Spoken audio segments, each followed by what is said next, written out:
सबको जय मसीह की। आज के इस आत्मिक मरण में हम आप सबका स्वागत करते हैं। इससे पहले हम प्रभु की आराधना करें। हम बाइबल से वचन को पढ़ेंगे आपके लिए। भजन संहिता 107 का एक पद। यहोवा का धन्यवाद करो क्योंकि वह भला है और उसकी करुणा सदा की है। बाइबल कहती है कि हमें उसको धन्यवाद करना है। तो दाऊद इस भजन को लिखता है, वो कहता है कि यहोवा का धन्यवाद करो क्योंकि उसकी करुणा सदा की है। परमेश्वर में सिखाना चाहते हैं कि हमें हर समय उसको धन्यवाद करना है। इससे पहले हम प्रभु की आराधना करें। आइए अपने मनों को तैयार करें ताकि हम परमेश्वर की आराधना करने पाए। हर बात में हमें उसको धन्यवाद करने की आवश्यकता है। आइए हम प्रार्थना करते हैं। प्यारे प्रभु यीशु मसीह, आज की सुबह हम आपका धन्यवाद करते हैं। खुदावन, हम आपसे प्रार्थना करते हैं जब हम पिता प्रभु आज आपकी आराधना करने वाले हैं प्रभु पिता, आपका वचन सुनने वाले हैं प्रभु पिता। हम प्रार्थना करते हैं जिस परिस्थिति में हम हैं प्रभु जी, हमें धन्यवादी बना खुदावन प्रभु। और हम चाहते हैं प्रभु आप आज अपना कार्य करें पिता। जितने लोग पिता आज ऑनलाइन देख रहे हैं प्रभु जी, हम ये प्रार्थना करते हैं आज की आराधना पिता उनको छूने पाए परमेश्वर पिता। आज का वचन प्रभु उनके जीवन में कार्य करने पाए पिता। सब बातों में आपको धन्यवाद करते हुए प्रार्थना को यीशु के नाम से मांगते हैं, आमीन। आइए हम आराधना करेंगे आराधना दल के साथ मिलकर। यीशु मेरे दिल में है, गाता हूँ मैं उसके लिए। मेरा वही संगीत है, गाता हूँ मैं उसके लिए। मेरा वही संगीत है, गाता हूँ मैं उसके लिए। गाता हूँ मैं उसके लिए। यीशु मेरे दिल में है, गाता हूँ मैं उसके लिए। यीशु मेरे दिल में है, गाता हूँ मैं उसके लिए। जीवन जल वो है, पीता मैं उससे रहूँगा। जीवन ज्योति वो है, संग संग मैं उसके चलूँगा। जीवन जल वो है, पीता मैं उससे रहूँगा।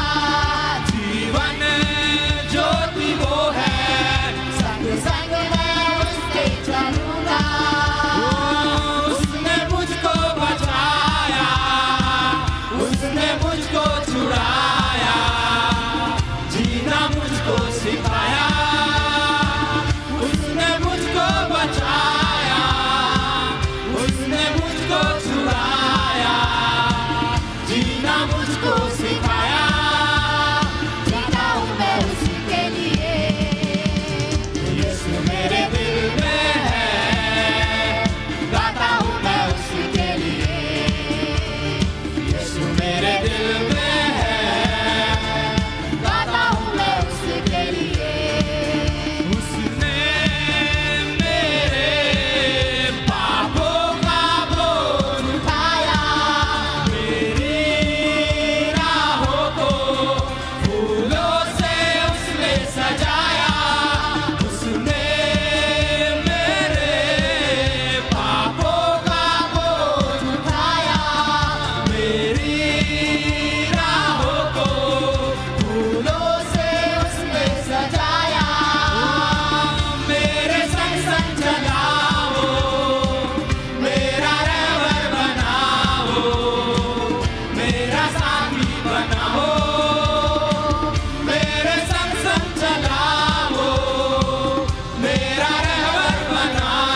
अभी समय है सूचनाओं को सुनने का। इस सप्ताह के सूचनाएं इस प्रकार से हैं। हर रविवार को फरीदाबाद के अलग अलग स्थानों में ग्रेस कलीसिया की आराधना सभा होती है, जैसे कि धीरज नगर की आराधना सभा सुबह 9 बजे धीरज नगर क्षेत्र में होती है। सूरज कुंड की आराधना सभा सुबह 11 बजे सूरज कुंड क्षेत्र में होती है। रामनगर की आराधना सभा सुबह 8 बजे और सुबह 9:30 बजे रामनगर क्षेत्र में होती है। भरत कॉलोनी की आराधना सभा सुबह 9 बजे भरत कॉलोनी क्षेत्र में होती है। 21D 21C की आराधना सभा सुबह 9 बजे 21D क्षेत्र में होती है। नीमका की आराधना सभा सुबह 9 बजे नीमका क्षेत्र में होती है। दयालनगर की आराधना सभा सुबह 9:30 बजे गदाखोर क्षेत्र में होती है। गदाखोर की आराधना सभा शाम 6 बजे गदाखोर क्षेत्र में होती है। अंग्रेजी की आराधना सभा सुबह 10 बजे 21C क्षेत्र में होती है।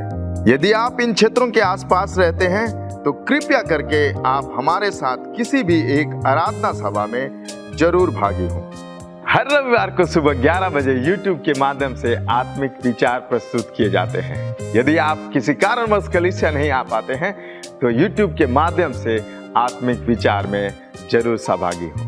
हर रोज पासवान और प्रार्थना करने का दल आप सबके लिए मिलकर प्रार्थना करते हैं। यदि आपके पास किसी भी प्रकार का प्रार्थना निवेदन है तो आप अपने स्थानीय पासवान को दे सकते हैं ताकि उन प्रार्थना निवेदन के लिए भी प्रार्थना कर सके। हर शुक्रवार शाम 6:30 बजे 21C मुख्य कलीसिया में शुक्रवार की आराधना सभा होती है। मैं आप सबको उत्साहित करता हूं कि आप आराधना सभा में जुड़कर प्रभु की आराधना कर सकते हैं। 13 अक्टूबर को ग्रेस कलीसिया की 28वें वर्षगांठ की आराधना सभा 21C मुख्य कलीसिया में होगी। हिंदी की आराधना सभा सुबह 8 बजे और अंग्रेजी की आराधना सभा सुबह 11 बजे होगी। और ध्यान दें, उसी दिन नए लोगों को कलीसिया की सदस्यता भी दी जाएगी। आज के लिए इतना ही, और अधिक जानकारी के लिए स्थानीय पासवान से जरूर संपर्क करें। ये समय है प्रभु को भेंट और दशवांश देने का, और बाइबल से हम कुछ पदों को पढ़ेंगे आपके लिए देने के बारे में कि बाइबल हमें क्या सिखाती है भेंट और दशवांश के बारे में। नीति वचन का किताब 11 अध्याय 25 पद में बाइबल इस प्रकार बताती है कि उदार प्राणी हष्ट-पुष्ट हो जाता है और जो औरों की खेती सींचता है उसकी भी खेती सींची जाएगी।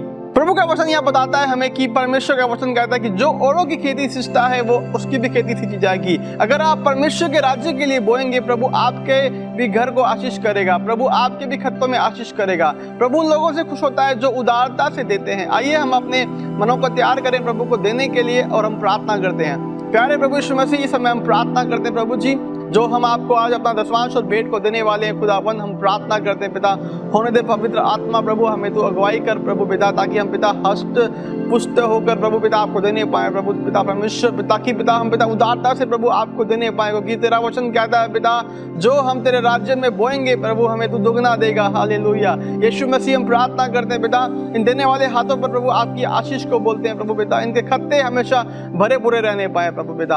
आपका धन्यवाद करते हुए प्रार्थना को यीशु के नाम से मांगते हैं, आमीन। आप अपने भेंट और दशवांश को ऑनलाइन के माध्यम से दे सकते हैं, जैसे कि फोन पे, गूगल पे, पेटीएम, QR कोड को स्कैन करके, और आप बैंक ट्रांसफर के माध्यम से भी अपने भेंट और दशवांश को दे सकते हैं। आप सभी को जय मसीह की। आज के आत्मिक मनन में मैं आप सभी का स्वागत करता हूँ। मैं विश्वास करता हूँ कि आप परमेश्वर के वचन को सुनने के लिए उत्साहित हैं। आज मैं परमेश्वर के वचन से बताऊंगा कि परमेश्वर के अधीन होना कितना ज़रूरी है। हाँ प्रियो, हमें परमेश्वर के अधीन होना बहुत ज़रूरी है, क्योंकि जब हम परमेश्वर के अधीन होंगे तभी हम पर इस संसार के ऊपर और शैतान के ऊपर जय पाएंगे। हमें क्यों ज़रूरी है अधीन होना परमेश्वर के? क्योंकि शैतान जो है वो हमारी बाट में रहता है कि कब हमें परमेश्वर से अलग करे, कब हमें बुराई के रास्ते पे लेके जाए, हमारे जीवन से फलवंत जीवन को दूर करे। इसलिए ज़रूरी है कि हम परमेश्वर के अधीन हों और शैतान के सामने खड़े रहें और उसको नष्ट करें। मेरे साथ एक वचन निकालेंगे, पहला पतरस 5:8। सचेत हो और जागते रहो, क्योंकि तुम्हारा विरोधी शैतान गरजने वाले सिंह के नाई इस खोज में रहता है कि किसको फाड़ खाए। हाँ प्रियो, जो शैतान है वो इस खोज में रहता है, जो परमेश्वर विश्वास करते हैं, परमेश्वर के रास्ते पे चलते हैं, सच्चाई के रास्ते पे चलते हैं, उद्धार पाने के लिए जीवन को परमेश्वर की ओर देते हैं, वो इस बाट में रहता है कि उनको उस अनंत जीवन से अलग कर दे, परमेश्वर की आशीषों से अलग कर दे। तो इसलिए हमें सचेत रहना है, हमें परमेश्वर के अधीन रहना है, हमें प्रार्थना रूपी वचन रूपी जीवन व्यतीत करना है, जिससे हम परमेश्वर के अधीन रह सके और शैतान की हर एक योजना से, हर एक चाल से बच सके। इसलिए प्रियो, हमें परमेश्वर का वचन बताता है, याकूब 4 अध्याय उसका 7 पद, इसमें इस प्रकार लिखा है, इसलिए परमेश्वर के अधीन हो जाओ और शैतान का सामना करो तो वे तुम्हारे पास से भाग निकलेगा। हालेलुया। प्रिय, यहाँ पे साफ साफ याकूब की पत्री में लिखता है याकूब कि परमेश्वर के अधीन हो जाओ और शैतान का सामना करो और वो तुम्हारे जीवन से भाग निकलेगा। ये प्रिय बहुत ज़रूरी है कि हमें परमेश्वर के साथ एक आत्मा, एक चित्त हो, उसके समान, उसके जैसा अपने जीवन को करके चलना बहुत ज़रूरी है। जब हम उसके साथ एक आत्मा होंगे, उसके अधीनता में होंगे, तो शैतान ना हमारे जीवन में, ना हमारे परिवार में, ना हमारे फ्यूचर में, ना हमारे घर के इर्द गिर्द हो ही नहीं सकता, क्योंकि हम परमेश्वर के अधीन है। जब परमेश्वर के अधीन होंगे तो उसके लहू हमारी सुरक्षा करेगा, उसके दूत हमारे साथ रहेंगे और शैतान का कोई वार, कोई कार्य हमारे जीवन में नहीं हो सकता। इसलिए मैं प्रियो बताना चाहता हूँ, परमेश्वर के अधीन होना बहुत ज़रूरी है। जब आप परमेश्वर के अधीन हो जाओगे तो आप उन चीज़ों को अपने जीवन में देखोगे जो आपने कभी नहीं देखी है। इसलिए प्रियो, मैं कहना चाहता हूँ, परमेश्वर आपके लिए भलाई को उत्पन्न करेगा। परमेश्वर ने आपके लिए बड़ी योजना रखी है, वो प्रतिज्ञाएं रखी है, वो कब पूरा होंगी? जब आप इस संसार से हटके शैतान के विरोध में जाके और परमेश्वर के अधीन होके जब जीवन व्यतीत करेंगे, परमेश्वर आपको बड़ी आशीषों से बरकत देगा और आपके जीवन को, आपके परिवार को संवारेगा। हालेलुया। तो बहुत ज़रूरी है परमेश्वर के अधीन होना। और मैं आपको एक बात और बताना चाहता हूँ, जब आप परमेश्वर के अधीन हो जाओगे तो आप एक आत्मिक अधिकार पालोगे। एक आत्मिक अधिकार। हाँ प्रियो, इस संसार में अधिकार बहुत से हैं, मगर एक आत्मिक अधिकार है जो प्रभु यीशु मसीह हमें दिया है। प्रभु यीशु मसीह ने हमें दिया है, जो हम शैतान के तमाम हुकूमत के ऊपर, शैतान के तमाम कार्य के ऊपर परमेश्वर ने हमें अधिकार दिया, उसको नष्ट करने का, उसको बर्बाद करने का अधिकार दिया है। मगर पहले हमें ये करना है कि हमें परमेश्वर के अधीन होना है, उसके हाथ के नीचे रहना है। हालेलुया। आइए मेरे साथ एक वचन निकालेंगे, हम निकालेंगे पहला पत्रस 5 अध्याय उसका 6 पद। इसलिए परमेश्वर के बलवंत हाथ के नीचे दीनता से रहो, जिससे वे तुम्हें उचित समय पर बढ़ाए। हालेलुया। परमेश्वर का वचन कहता है कि मेरे प्रियो, के परमेश्वर के हाथ के नीचे दीनताई से रहें, दीनताई से रहें। वो उचित समय पे आपको बढ़ाएगा, वो उचित समय पे आपके जीवन में अद्भुत काम करेगा। हो सकता है आपके जीवन में बहुत सी समस्या हो, बहुत परेशानी हो, आपके घर में शैतान का कार्य हो रहा हो, आपके व्यक्तिगत जीवन में शैतान ने आपको डिप्रेस कर रखा हो, बहुत सी सिचुएशन को लेके फेस कर रहे हो, मगर परमेश्वर का वचन कहता है कि आप उसके हाथ के नीचे दीनताई से रहें, आप उससे प्रार्थना करें, उसके वचन के मुताबिक अपने जीवन को चलाएं, तो परमेश्वर कहता है आपको उचित समय पे बढ़ाएगा और शैतान के काम को नीचा करेगा, उसको खत्म करेगा। हालेलुया। आपको आत्मिक अधिकार पाने के लिए पहले परमेश्वर के अधीन होना पड़ेगा। हालेलुया। जब आप परमेश्वर के अधीन हो जाएंगे, परमेश्वर अपना अधिकार आपको देगा और आप शैतान को नष्ट कर पाएंगे, उसकी सारी योजनाओं को तोड़ पाएंगे। हाँ प्रियो, परमेश्वर का वचन कहता है, मैंने तुम्हें सांपों और बिच्छुओं को रौंदने का अधिकार दिया है और शत्रु की सारी सामर्थ पे अधिकार दिया है। जब यीशु मसीह के पीछे चेले हो लिए, अपना जीवन उन्हें दे दिया और यीशु के वचन के अनुसार जीवन जीने लगे, तो परमेश्वर ने उन्हें एक आत्मिक अधिकार दिया। और जब आत्मिक अधिकार दिया तो चेले लोग परमेश्वर की सेवा के लिए निकले और चेले लोग कहते हैं कि दुष्ट आत्मा भी तेरे नाम से हमारे अधीन है। तो प्रियो, आज आप परमेश्वर के अधीन हो जाओ और आप चेलों के समान परमेश्वर की सेवकाई में आगे बढ़े। परमेश्वर आपको और आपके घराने को बढ़ाएगा और कोई अंधकार की शक्तियों की कोई औकात नहीं है कि आपको गिरा दे। हालेलुया। मैं विश्वास करता हूं कि आज के वचन के द्वारा आप बहुत तरह से आशीष होंगे।